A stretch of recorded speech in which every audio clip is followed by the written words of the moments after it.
You know that feeling when you snag a bargain monitor on a flash sale, only to spend the next few weeks wrestling with fuzzy text, washed-out colors, and a speaker that sounds like a tin can?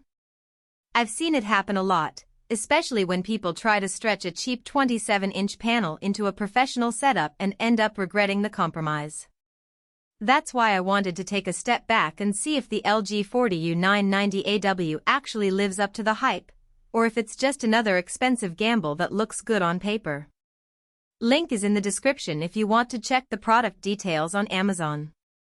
From the moment I unboxed this 40-inch curved screen, the first thing that struck me was the sheer size of the canvas. A 5K2K resolution, 51202160, on a monitor this big is rare, and the Nano IPS panel promises near-perfect color coverage up to 99% of the DCI-P3 gamut.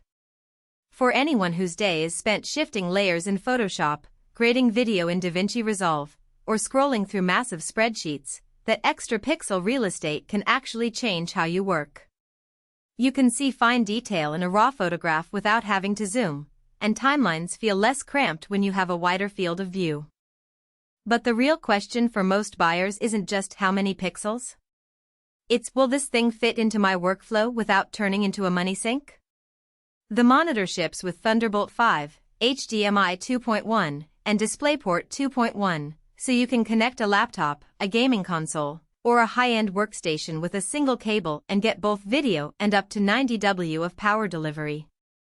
In practice, I plugged a recent MacBook Pro into the Thunderbolt port, and the whole desk looked cleaner, one cable for display, power, and data. The latency was low enough that I could drag assets around Photoshop with no perceptible lag, and the refresh rate of 120 Hz kept mouse movement buttery smooth, even when I was scrolling through a lengthy After Effects timeline. Now, let's talk about the built-in speakers because that's where a lot of the all-in-one promise gets tested.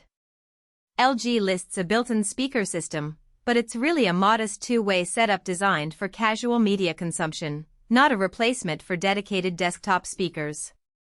When I played a YouTube video, the audio was clear enough to hear dialogue without turning up the volume to ear-shattering levels, but bass was thin and the overall soundstage felt narrow. If you're a podcaster who needs a monitor that doubles as a studio monitor, you'll probably still want external speakers or headphones. For the average creator who watches tutorials while working, the built-in audio is a convenient convenience rather than a selling point. One of the hidden trade-offs that shows up after a few weeks is the stand's ergonomics. The monitor comes with a tilt, height, and swivel mechanism, which is great on paper. In my office, the stand's range felt a bit limited when trying to lower the screen to eye level while keeping the curve aligned with my sightline. I ended up buying a VESA-compatible arm, which added a few $100s to the total cost but gave me the flexibility I needed. So, if you're planning to mount this on an arm or need a very low profile, make sure the VESA pattern matches your mounting solution before you buy. Another practical point is the power consumption. A 40-inch Nano IPS panel with HDR 600 and a 120 Hz refresh rate does draw noticeable power, especially when you push HDR content. In my home office, the monitor ran about 70 W at full brightness, which is something to consider if you're keeping an eye on your electricity bill or using a UPS with limited capacity. The upside, however, is that the HDR performance is genuinely impressive for a desktop screen. When I played a recent HDR-enabled game, the highlights popped and the shadows retained detail, something you rarely get from a standard 4K monitor at this price point.